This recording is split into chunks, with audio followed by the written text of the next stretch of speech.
One of the questions that I had from my audience was about PCOS. It is a condition where there is hormonal imbalance. So if you have a short cycle or a very long cycle, then you need to think about PCOS. Is there anything to do with your diet? So reducing carb intake. Saw a lot of women almost falling off the cliff of menopause because they didn't know what was going on in their bodies. Suddenly there was this accelerated aging process. They lost who they were. They just didn't know what was going on, and they just seemed to lose themselves in this stage of life. Can you explain the difference between perimenopause and menopause? An easy way almost to think about it is a reverse puberty. You may not release an egg, so you may not ovulate. You know, when I've gone and given talks, I think younger women, who are in their 20s, 30s, are quite shocked actually about this stage called perimenopause, about how early it can happen. Is there a risk of going from postnatal to perimenopause? Yes. Endometriosis. Endometriosis, women get very painful periods, so it can make it quite hard for women to get pregnant because testosterone is also a hormone that's important for women. It's not a male hormone, but when you have too much testosterone, what that can cause is hirsutism.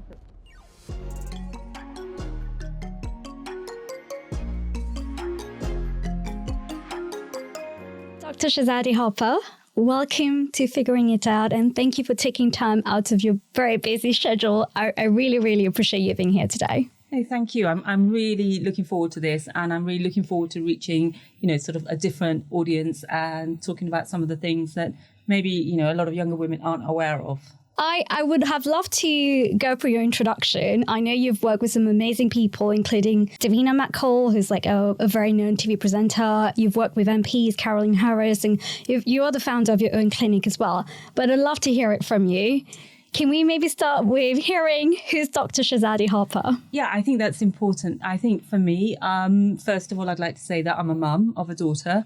I'm one of 6 sisters, so there's 6 of us, girls. I've got 2 brothers as well. And from a sort of generation of family that my parents came over from Pakistan. So I'm a GP. I started out in Oxford. That's where I was a partner. And for me, as I was approaching 40 and also used to see so many women coming into my office with issues around their periods and symptoms that they didn't quite understand. And also I didn't even understand as a doctor. I'd be like thinking, why are all of these women over 40 coming in with these odd symptoms here and there? Almost frightened me. And, there were a number of reasons why I sort of entered into this field of perimenopause in particular and menopause. It's because there was a selfish reason in the sense of I was still single. I was a divorcee, and I thought, I still wanted to meet somebody. Mm-hmm. And I saw a lot of women almost falling off the cliff of sort of menopause because they didn't know what was going on in their bodies. Suddenly there was this accelerated aging process. They lost who they were. They just didn't know what was going on, and they just seemed to lose themselves in this stage of life. From also another point of view, which is a medical point of view, my mother has dementia, and I was sure that it was accelerated around this hormonal sort of change in life. And I thought, I wanted to preempt and be proactive. Mm-hmm. I'm very much about preventative health. I'm very much about being proactive. And I personally have had, every month I've had really bad PMS type symptoms, really debilitating. I get quite clumsy whenever I scratch the car. It's usually during that week. I was a single mum, and so my poor daughter would get the wrath of my PMS. And I think that I really understand that hormones can make you feel out of control. Mm-hmm. And I think it really hit me almost recently when my daughter. So I've met somebody now, and he thinks I'm quite a calm, balanced person. And when I told my daughter, she almost fell off her chair and said, "No, that's not you. You're crazy, mum." And I thought, am I? And then I thought, gosh, the poor girl, what she's done is she doesn't remember the 3 good weeks. She remembers the 1 week when my hormones were... When you had your outburst. Yeah. And I think that, there's so much negative narrative around hormones or mockery, from people who don't know, particularly sort of male population, that I think I really wanted to put the science back into helping people understand that these things called hormones are powerful chemical messengers in our bodies. These are scientific things going on and biochemical processes. And we need to change that narrative. And we as women need to take ownership of it and start sort of talking about it more, not brushing it under the carpet. And also understand that we've got a lot of living to do once we get to 40, 50 plus years. It's not a question of, when you're 25, you never really think about the end or death and I don't know about you, but I used to think of a 40, 45-year-old woman as being old and past it and, not sexy, boring, those kind of things. And then there I get to that point in my life and I definitely don't feel like that woman. So, I wanted to bring the skills of being a GP and everything that I've learned in that time. And to be fair, I didn't want to be a GP. I want to be, but being a single mum, that's why I went down that route. And many of us women have to make those kind of choices in life. But it's given me that ability to really, be much more, have a more 360 approach, more holistic. I know a lot more about sort of things like weight management, addictions, and having been able to do lots of courses. And so I really focused on I wanted to be that expert in perimenopause. I wanted to be that expert for women. And also, being a woman of ethnic minority origin, I really wanted to put the spice into perimenopause and menopause, Love it. It's not just for white middle class women, it's for all women, all women go through it. And so let's sort of add some diversity. I'm sitting here in admiration, one, of your bravery, your transparency, and just your outlook on life. And I think throughout this chat, I've got so many questions, but I think throughout this chat, I'm going to be thinking about my mom and my future self. And I've equally asked my audience for questions, and we've had questions from both men and women.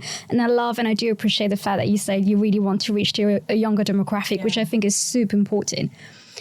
Maybe before we get to the questions, at the beginning when I asked Dr. Harper, how would you like me to call you? And you say, by all means, Gemma, throughout the chat, call me Shahzadi, call me Dr. Harper, however you want it. But maybe for the introduction, call me by Dr. Shahzadi Harper, because it's important that I highlight my name and my ethnicity. Yeah. Why was that so important to you? Because that's my identity. For me, Shahzadi is who I am, and Harper is a name from one of my ex-husbands. I've got two, and I think that for me, I wanted people to understand where I came from, really. I think sometimes when you see somebody at this point, like maybe you look at me and you think, oh, she's accomplished, she's, she looks quite polished, or, she looks which you are. Which, she looks quite modern, liberal, all of those kind of things, which I am. But, that's not where I came from. And I think that I wanted people to have a little bit of understanding of my roots, of my background. And really, it's a huge part of who I am. I am from a first generation Pakistani Muslim family, and, some of the struggles that goes through with it. But for me, Shahzadi is who I am. And I love my name. And I think it's important to identify with, so many different people out there, and for people not just think that, okay, she may look a little bit more polished now, but it definitely was very much a rough diamond. And I'm still sort of, working myself out at the moment as well. I really appreciate the honesty there. Can we start by talking about, and I know you're the expert on menopause, but also perimenopause. Let's take this chat maybe one level down. For people listening to us for the very first time, can you explain the difference between perimenopause and menopause? Yeah, and I think it's important to sort of understand that as well. So I think many people may know what menopause is. Menopause is your final menstrual period. For most women, it's around the age of 50. For women of different ethnic origins, it can vary. South Asian origin, it can be around 46, 47, so a little bit younger. Perimenopause is that stage before your periods stop. And that can be 5 or 10 years beforehand. So let's just think about this for a moment. So if you are somebody maybe of ethnic origin, or somebody's got a history of family history of an earlier menopause. So, your menopause history might be that your mother went through it at the age of 45, 44, 43. So if you think perimenopause can start 10 years before that, effectively, you could go into perimenopause in your early to mid 30s for some women. And this is when your ovaries, which produce your female sex hormones, start to decline in making the hormones. So your cycle may change. So those hormones are estrogen and progesterone. So we know that those hormones start to fluctuate and decline. An easy way almost to think about it is a reverse puberty. So, when you enter into puberty, you suddenly get this surge of hormones from your ovaries. Women get a period, a cycle, and also, it takes a year or two for that cycle to become regular. And that's why the ovaries are producing lots of hormones, the estrogen and progesterone. So perimenopause, if you think about it as a reverse puberty, it's almost a decline, but it's not a nice steady decline. It's sort of a fluctuant decline. So, hormones go up and down. And what's going on is that your ovaries are producing less of the hormone estrogen, less of the hormone progesterone. So every month you may not ovulate, as part of the menstrual cycle. There are different phases. There's a follicular phase, which is a first phase from day one of your period. Then you have ovulatory phases when you ovulate, tends to be mid-cycle. Then the luteal phase, which is the second half of the cycle, which, unless you get pregnant, then you're going to have a period at the end of it. Okay, so what happens is your ovaries aren't working in that same regulatory cyclical way. The hormone levels are declining. So what happens is every month you may not release an egg, so you may not ovulate every month. It may also mean that your cycle length changes, shorter. You may find that it gets longer at times, and your periods may change. And, it may be quite subtle for some of us, and so this is what's going on in perimenopause. And because of those hormonal changes, it gives rise to those symptoms that we hear about. And the typical ones that most people have heard about are hot flushes, night sweats, mood changes. But there are so many more things like brain fog, anxiety, insomnia, joint ache. During the perimenopause as well. Interesting. So really, the symptoms that you might think are... So often the word menopause is used as an umbrella term. Okay, so when you talk about these symptoms, but these symptoms start in perimenopause. And so for some women, they may be quite mild, but about 7 out of 10 women do experience, some symptoms. And for some, 1 in 4, it can be quite debilitating. Okay, women think about leaving their jobs, think about, so going part-time. And one of the big symptoms can be this memory changes, sort of brain fog, forgetfulness, like loss of sharpness, indecisiveness. So it can almost be like your PMS, if you've experienced PMS, is lasting a long time. Or if you've not had PMS, you suddenly think, why am I getting these symptoms? What's going on? And that what's going on is these hormonal changes in your body. Can you be diagnosed for this? Can you actually go for a test to know whether you're going through perimenopause? So it's a really good question. So because of the hormonal levels fluctuating, there's no one blood test that you can do. Okay. So it's really based on your symptoms. And also, if you did want to have blood tests, the NHS don't really advise it unless you're under the age of 45 and your periods are sort of changing and things. But also when you do have the blood test, it may not capture the change in levels on that day because of the fluctuation. So you may need to go for a series of tests. So it's more of a clinical diagnosis based on your symptoms, and your family history. And also, I think what's important in perimenopause to also do is to look at a bigger picture. Things that can change are things like your thyroid can change. A lot of women, maybe who've had heavy periods, might experience iron deficiency. And with that, you can get shortness of breath, palpitations. You may get sort of changes in your concentration, feel forgetful. So, I think that perimenopause is a really good time to have a little bit of a medical makeover or MOT. It's a time to really take stock of what's going on, because there may be some of the symptoms may be related to your hormones changing. Some of it may be related to life. Some of it may well be related to other factors going on chemically in your body. It's great that you've highlighted so many symptoms, because I don't know about other people. I certainly wasn't aware of the extensive list of symptoms that we can go through.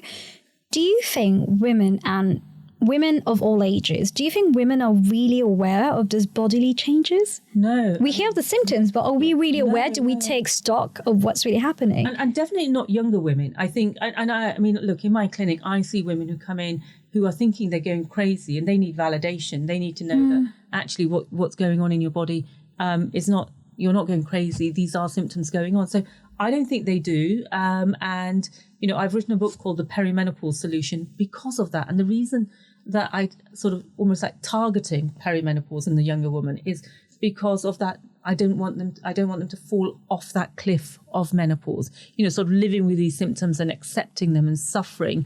You know, I think it's not okay to be fine. You know, you should be more than fine. And I think many of us as women think, yeah, it's okay. You know, brush it on the carpet. Yeah, you know, because there's so many other priorities. So I don't think they know. And there are, you know, sort of 34 plus symptoms.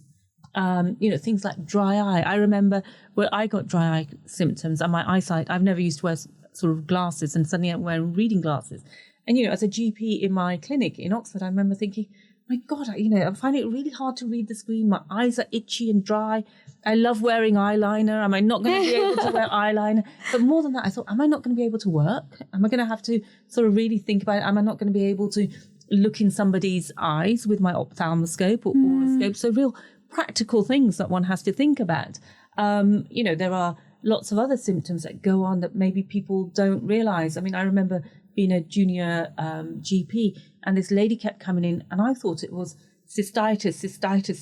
She was only 43. But actually, you know, that the sort of the hormone that gives us the most symptoms is estrogen. So when estrogen levels decline, then you can get things like vaginal dryness, vulvovaginal dryness. So you do get symptoms which seem like they're cystitis or thrush.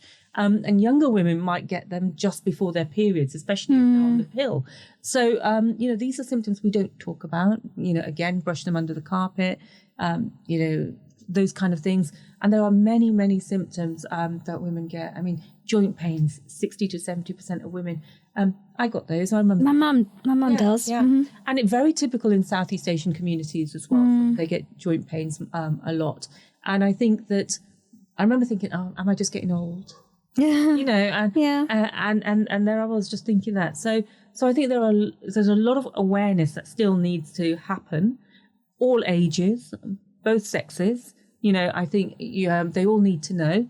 And I think that, you know, when I've gone and given talks, I think younger women, you know, who are in their sort of 20s, 30s are quite shocked actually about this stage called perimenopause, about how early it can happen, and also the range of symptoms that can occur. You talked about the shock reaction from younger women. If we look at what's happening in our society today, the age for getting married or not, but even for having a baby has really gone up. Yeah. So it's no longer mid-20s, it's probably mid-30s. I do wonder, is there a risk there of coming out having had a baby? We hear about postnatal, right? Like the postnatal syndrome and the postnatal symptoms. Is there a risk of going from postnatal to perimenopause? Yes. Yeah. There is. Okay. I think it's almost inevitable if you're going to have a baby in your late 30s, early 40s. You know, I think that I see a number of women who... And maybe, I guess the question is maybe not understanding what's going on really, right? Yeah. That's the risk. Because they're thinking, I've just got a young baby, you know, that's why I'm tired, you know, that's why I'm not sleeping so well, that's why my joint aches, maybe that's why I've got a foggy brain, you know, people talk about sort of baby brain, don't they, pregnancy brain, you know, they just think, oh, maybe that's what's going on here. And so they'll put it down to all of that and not be aware, especially if there is, you know, going back to a family history of an earlier menopause. So I often think that I'm not... you know, when someone says, will I go through menopause at the same age as my mother? I usually say, not necessarily. You know, we live quite different lives to our mothers. However, if your mother went through an early menopause, you know, then it is something to be aware of. You know, if she went through an earlier menopause in her early 40s, then you also need to think about family planning. You know, you need to be thinking, should I be, you know, thinking about having children a bit sooner, you know, rather than waiting until my late 30s, 40s, because it'll just make things a little bit potentially more difficult. And so many women will find that because like you said, they are planning to have children later, that they will go from, pregnancy, postnatal to perimenopause. And they might just be thinking my periods are a little bit irregular because I've had a baby. I'm experiencing this fatigue, this insomnia, this brain fog because, I'm rushing around after a small child. And some of it will be that, some of it will, but potentially there could be that element of perimenopause. That's interesting. And I do wonder, and apologies for my ignorance, that's how you're here. I'll be very honest. Until 5 years ago, I honestly hadn't heard of the term endometriosis. And within 5 years, I have two out of 10 friends telling me that they suffer from it. And I've had 2 friends who one's gone for IVF and had a baby, and another one who's been very open about it. And over this weekend, I went out with friends telling them that, I'm about to record with Dr. Harper like sometime next week, and we're going to be talking about all the different conditions and endometriosis. And they were like, what is it about? 2 of them were guys, I have to say. Can we talk about this? Yeah, I mean, I think it's a really good subject to talk about, and I think there's been a lot of awareness in the last few months, in the last year or so around it. So endometriosis, so endometrium is the medical term for the lining of the womb. Endometrium, yeah. Is the medical term for the lining of the womb. Endometriosis is when the cells of the lining of the womb are outside of the womb. So they respond hormonally, just like the womb lining would do, but they could be anywhere in the rest of your body. They could be out in the pelvis. They could be which is predominantly where it tends to be, in the pelvis. So what's happening is, when in your menstrual cycle, as your womb lining responds to your hormones, these cells, which are also, cells of your womb lining, but outside of the womb, are also responding in that way. So what happens is women get very painful periods. They can get quite heavy periods. And when we're talking about pain, we're talking about sort of excruciating pain for a lot of women. That's what I heard. Doubled up, almost lying on the floor. So they get these very heavy, painful periods. And so in this cyclical nature, because those cells, which should be inside the womb, are outside of it, in different parts of the body, and they're responding in that kind of way. So it's almost like they're bleeding externally outside of the womb. So that's what endometriosis is. So it can make it quite hard for women to get pregnant because it can cause scarring, in the pelvis. And so it can make it hard for when the egg is released from the ovary to travel down the fallopian tube into the womb. So it can make it very hard to get pregnant for some women. And, one of the things is, we were talking about that it can take almost like 7 visits to the doctor before you get the diagnosis. It can almost take 9 years before a woman gets that diagnosis. Why? Because everybody just thinks painful periods, or that's normal. And I think, that's why there is a gender inequality when it comes to health and women's health in particular, because, it's just put down to, that's just normal, isn't it? That's just your hormones. And that's why we need to change that narrative on what is just hormones. Actually, these are important things. So I think, that's why endometriosis is, and there are different stages of it. So some people can have a milder form, some can have much more severe. So it depends on where it is along that pathway that you can, the severity of the symptoms and also the difficulty in getting pregnant. I've also heard of painful sexual interactions. I don't know if that should be the question. Is there any treatment for people suffering from endometriosis? Is there anything they can do? So, they can go onto the pill to try and help regulate their periods, because the pill overrides their own body's hormones, so it can help with limiting the extent of sort of proliferation. I think there's also treatment, gynae surgery, that where you go in and the gynecologist, that they will try and sort of ablate, laser, remove some of those excess cells outside of the womb. So there are different treatments that you can have. I personally am not an expert in those, so it would be referring to a gynecologist to do those. And it depends, again, on the severity, on the grading of the endometriosis.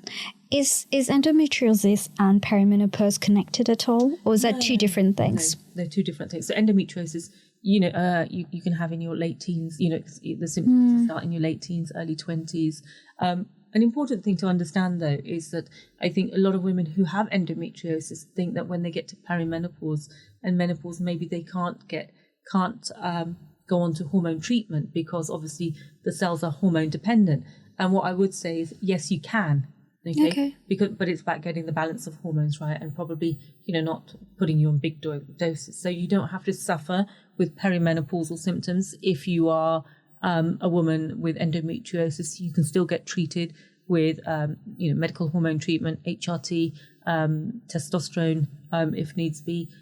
So don't think that you can't seek help for it, your symptoms when you get there.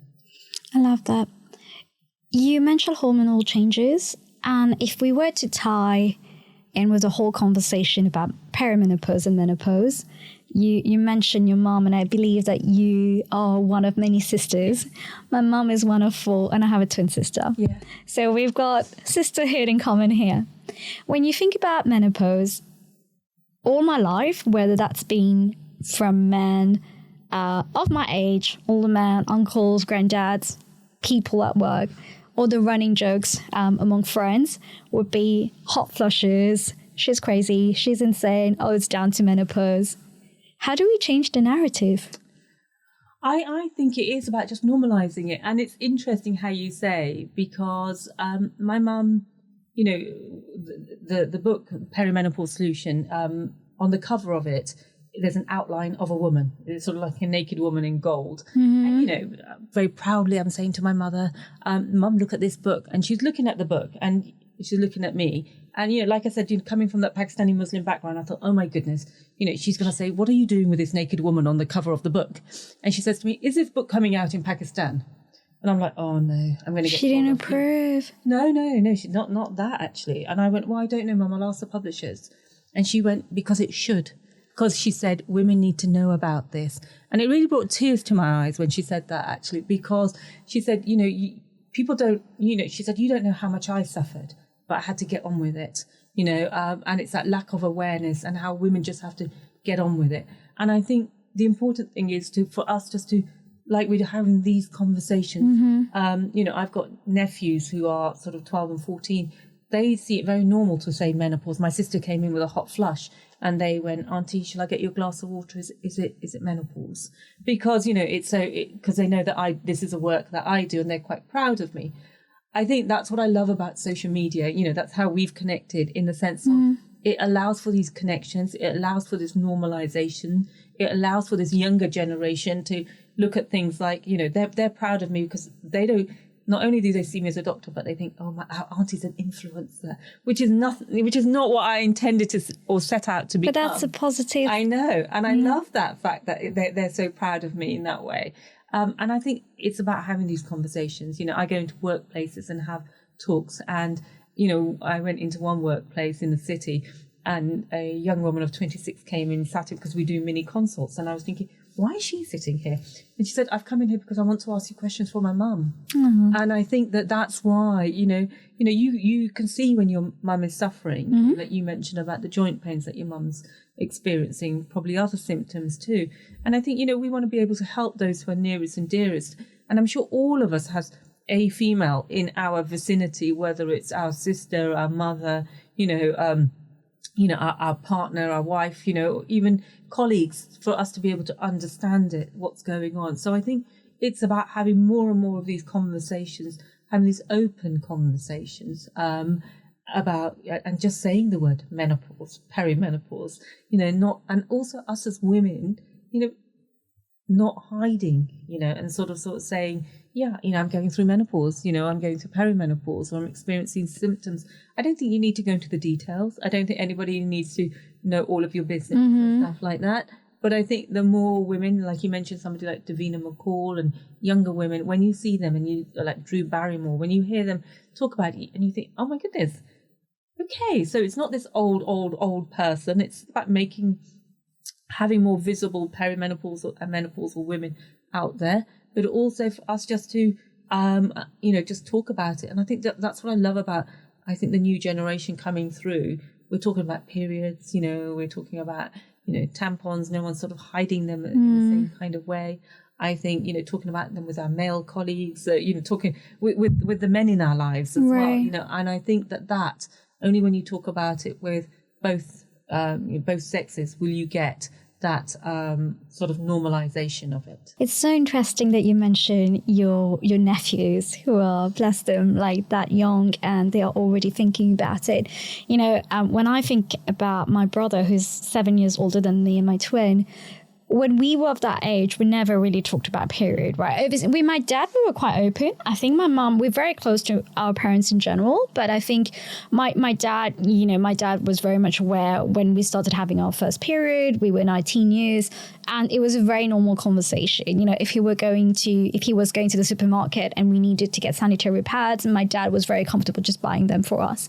With my brother, it was different. We never really had the conversation. Also, 7 years age gap. Now that he's married, and he's married, and we now have these chats very openly, maybe more about his married life, and he will mention something. I'm like, but have you thought about this? Have you thought about the hormonal changes? And and I bring myself into the situation so that he gets where I'm coming from, and I go, well, I turned 30, or I'm of that age too. I'm starting to think about a family life in the future, and that made the conversation so easy and relatable. Yeah. Which is really interesting, taking us back to our teen years, which was something we never talked about.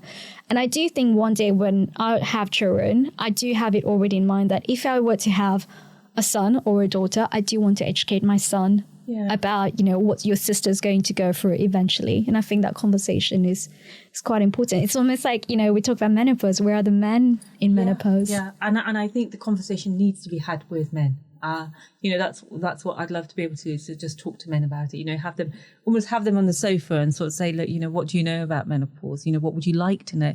And to be fair, many do want to know, because relationships are really affected around this time.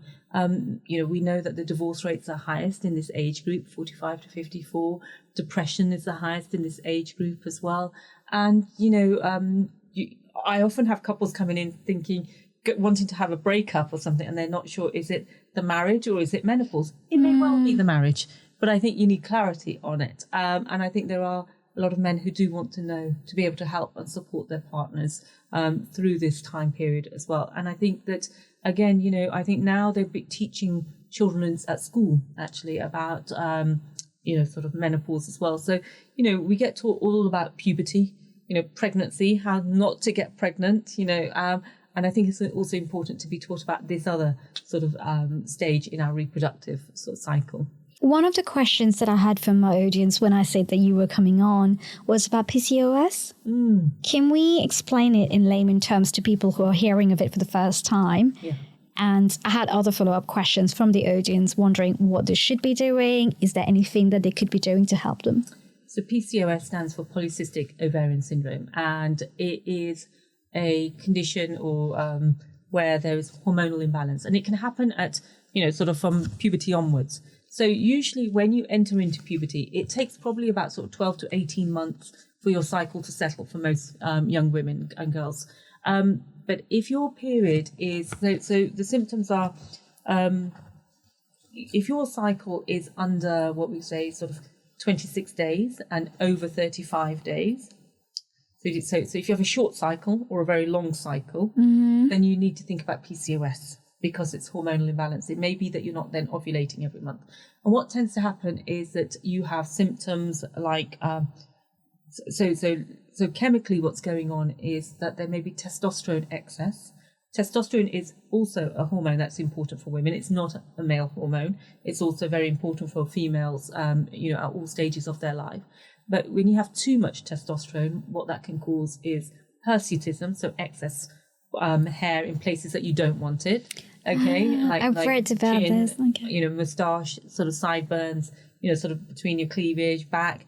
It also can cause acne. So testosterone is an androgen, so it causes that oily skin, so you get acne. So symptoms you might get are sort of hirsutism, so excess hair, acne, hair thinning, sort of at the front, and and throughout.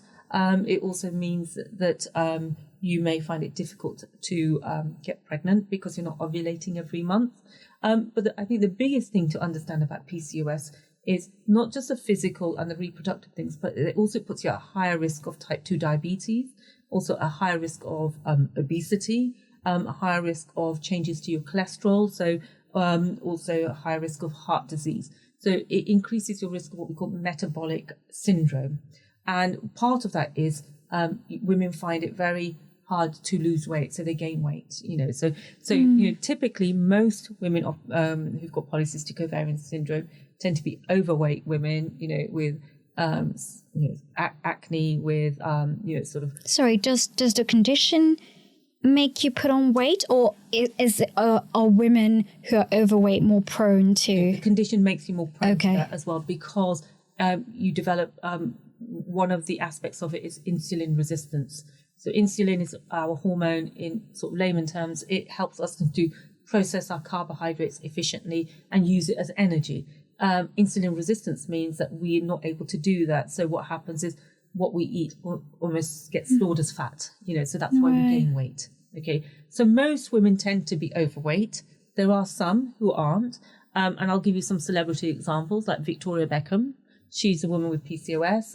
And also Jules Oliver, Jamie Oliver's wife, and I think they've both got, I can't remember if one's got 4 children, one's got 5 children. So they have been able to have children. But I would say 90% of women tend to be overweight. And you don't have to have all of the hair thinning or excess body hair and acne. You may just have, a few of those features. And on an ultrasound scan, you will see that when they scan your ovaries, that you have cysts on your ovaries. So you don't have to have everything. Is what we say is, 2 out of 3 of those groups, whether or not you have the symptoms, the scan and the blood test. So you tend to have those 3 things done. And if you're positive for 2 of those, then you tend to be diagnosed for PCOS. Is there an age group in particular that suffers from PCOS? Yeah, so I would say younger, Younger. And it's not something that you grow out of, but often, you'll probably get diagnosed in your late teens, early 20s. Okay. And that's because your periods are irregular. Usually that's what happens, or you've got, acne, and you're probably going to see your doctor, or you say, I'm trying everything to try and lose weight, but I'm really struggling. It's not converting in the way that I would have thought it would have been converting, cutting out calories and exercising, but I still seem to be. I've only shifted like 1 kilo in this Just whole month or something like that. So I think, so it can affect mood a lot. It really can affect mood a lot. So, but the key features are sub-fertility. It's not infertility, it's sub-fertility, but you can have treatment for it as well. Okay. And I think one of the questions that I did have from the audience was about the dietary requirements. So we're talking about medication, going through tests. That's more on the scientific and medical side. Is there anything that can be more natural? Anything to do with your diet? So, because one of the features of it is insulin resistance and that sort of more difficulty to process carbohydrates. So reducing carb intake, having more protein, protein in your diet. And one of the supplements I really recommend for women with PCOS is myo-inositol, which is a supplement, is natural. It's one of the B vitamins, and what that helps to do is it helps to improve insulin sensitivity, so reduce that resistance. And I think it's something that I highly recommend to women in PCOS. I very much recommend it to women in perimenopause as well, because insulin resistance and a similar, PCOS picture can occur when it comes to sort of weight and insulin and periods in perimenopause. So it would be one of my key supplements for women going, who have PCOS, and for those going through perimenopause. I didn't know that. Yeah, so I'm learning something new.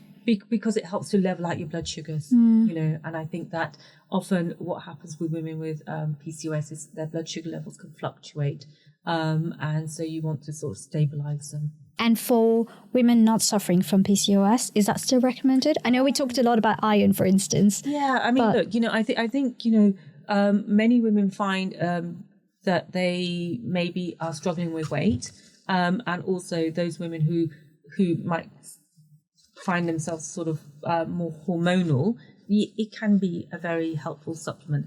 I'm not saying it's useful for every woman, I personally take it. I don't have PCOS, but I like it because it helps to stabilize my blood sugars, stops me from getting that hangry moment at 11 o'clock in the morning. So I think it is very much a supplement that may help a lot of women, especially if they're trying to lose weight. And finally, maybe my last, I always say finally, and then I suddenly feel like, okay, I have another question. I know we've been talking a lot about women here, but you do have men coming to your clinic, maybe with a partner, but do they also come for themselves? The whole hormonal conversation is very centered around women. Do men, I know this is probably a dumb question for me, No, it's not. Do men suffer from hormonal changes? Yeah, I think so women, when they get to around that sort of late 30s, 40s, perimenopause and menopause, for us it's a very, it's an accelerated process. It's almost like this. I often say, if you're looking at a graph, it's a steep gradient down, in the way that our hormones change. For men, it's a much more gradual process. The symptoms aren't so profound. Aggressive? Yeah, definitely not. They're not so profound. They're not so aggressive. And often it may not be picked up, but their key hormone is testosterone. And so from their mid-40s, they will find that their testosterone levels start to decline approximately 2% a year. And the impact of that is that, that they become a little bit more irritable, low in mood, don't sleep so well, lose muscle mass. So, that sort of dad body, sort of weight gain sort of thing. But I think it's more, I would say, those mental health, side of things, that flatness of mood, that irritability, loss of energy, or feeling more tired, less stamina. And so, yes, they do get it. Loss of libido, sort of those kind of things as well. So, or decline in libido. So they do get them, but it's just not as aggressive and profound as in women's symptoms.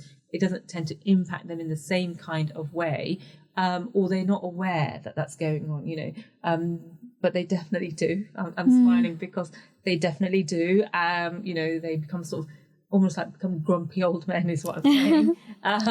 And that's the easiest way to describe it. So if your partner seems a bit more irritable, short-tempered, a bit more snappy, not sleeping so well, low in mood, and they seem to have become a bit weaker, tired, then, there is something to think about. And again, they probably are just putting it down to midlife, rather than thinking there could be hormonal. And I think, less men probably are affected by it than women, but there is a stage for them, that they can be going through, yeah. Dr. Harper, you have no idea how much I've learned from you today. My very last question for you. You're a mother, a very accomplished woman. You met someone recently, you just said. When you think about all these different conversations and given your own personal journey from your Pakistani roots, showing your mom your book, and I have to say I was very quick to jump to conclusion there, thinking your mom probably didn't approve. It turns out she wanted this to be promoted in Pakistan. I was jumping to the same conclusion as you until I let her finish, and then I was like, whoa, What's your one message to women and men alike who are going through hormonal changes, all the different conditions that we've been talking about?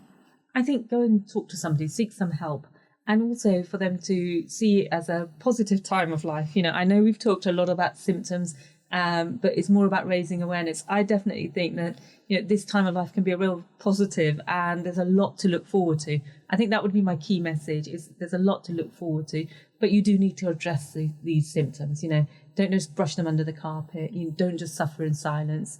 There is, we're all getting older, but we don't have to age in that accelerated way. I'm very much about let's all get, getting older, but I want to do it well. And that's why, taking action now, prepares you for that next stage of your life. I really love this, and I'm sure so many people will find whatever you said, all of what you said, really, really valuable. Thank you so much for being on today. I will be linking all your social media links at the link to your clinic as well, because I'm sure many people will find this helpful. Thank you for being on here today.